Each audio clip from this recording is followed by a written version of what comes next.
All right, folks, by popular demand, we're going to cover that Mullen lawsuit. Joining me now, in fact, Mullen Automotive Chairman, CEO David Misery, along with Christian Atter, law managing partner Wes Christian, who's been on our show before.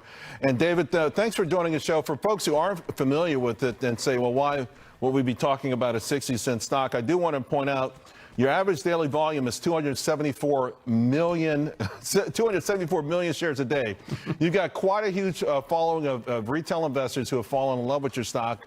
Many of them are disappointed. I want to talk to you about a series of things, but let's begin first and foremost with this lawsuit that you have against these brokerage firms. What are you alleging here? Well, we've sent a loud and clear message to the world that we're not going to stand by and allow illegal short selling of our stock, and hopefully we can be the change that makes things different here and gets people to pay attention to what's going on, specifically with Mullen and all the other companies out there that have to deal with this on a day-to-day basis. Wes Christian, who is quarterbacking this entire lawsuit, could elaborate as to the merits of the lawsuit. Wes, without adjudicating it, the whole thing here, of course, I know that you've helped these sort of situations before.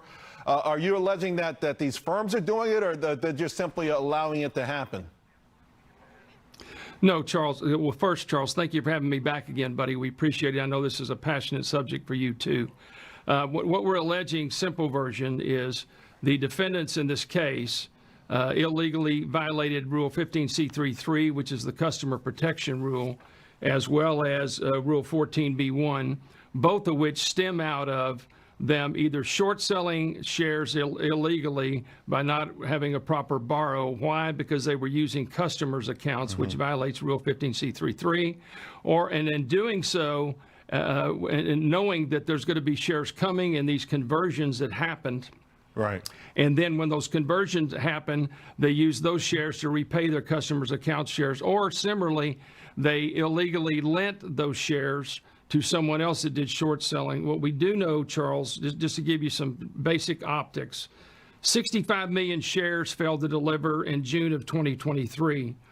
We have verified from the brokers, the defendants in this case, Charles, own records that they sent to Broadridge, that they had 19 million to 54 million shares of imbalances. Right. What that means is they reported more shares that they had beneficially owned than they had at the DTC. That's what we call imbalances. Right. Okay. Once those are ongoing and systemic, then it's signs of illegal short selling. All right.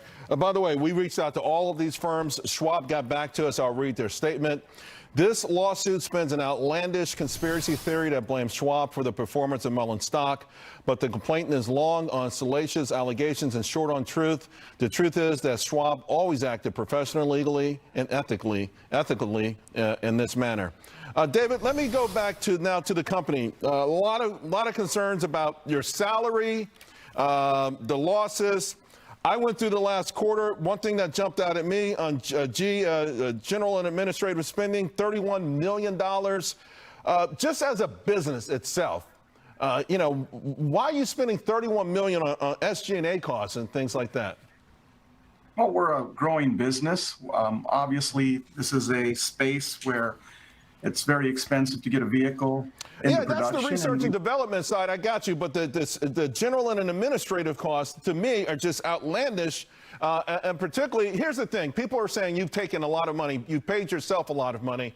And this kind of spending, it just doesn't make sense for a small company like yours.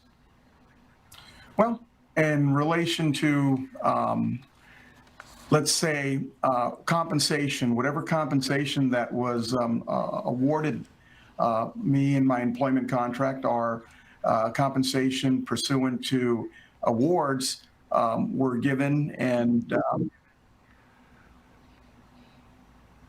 David, can you hear me? All right, you're fading out, and I've got 20 seconds. One last thing: these stock splits. Okay, I read your firm. What the firm is saying is that these stock splits were done to stay compliant with NASDAQ listings. But every time you split your stock, it becomes fodder for the shorts. I mean, when you go 1 for 25 and then one for authorized, 1 for 100, you do 1 for 9. we know that the shorts pounce. So, folks, it looks like we're having some audio issues with David. We're running out of time. We'll pick this up again. We want to go over these stock splits, which to me are just nuts. They're nuts. All you're doing is helping the shorts. We'll also talk about the role of dark pools because it really seems nefarious to me. Right now, I'll hand it over to Liz Clayman. Buffett does never splits the stock. Yeah. Doesn't pay a dividend. That's why it's 6 figures to buy a single share. Charles, thank you very much. Okay, wait a minute. No 5, Pete?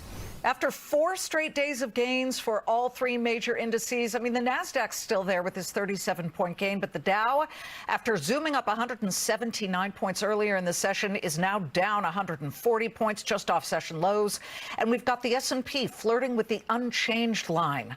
Yeah, to the downside here. The bull party had kicked off, as you know, last Friday. The Dow took flight with daily triple and double-digit gains. The blue chips up over 0.8% over the past week. Look at the S&P right now. Since last Friday, it has gained about 1.7%. The broader index has seen a 1.7% gain, as I said, but that's still does not push it into the green for the month. How about the Nasdaq? It's on pace for its 8th gain out of 9 sessions, with Salesforce leading the way, up 2.4% for the Nasdaq over the last week when you bring in starting Friday. So let's talk about CRM. Yeah, Salesforce shares are powering higher by 3.25% after the enterprise software giant beat on both quarterly top and bottom line estimates and gave a sunny current quarter revenue outlook driven by the velocity of its AI products released to customers.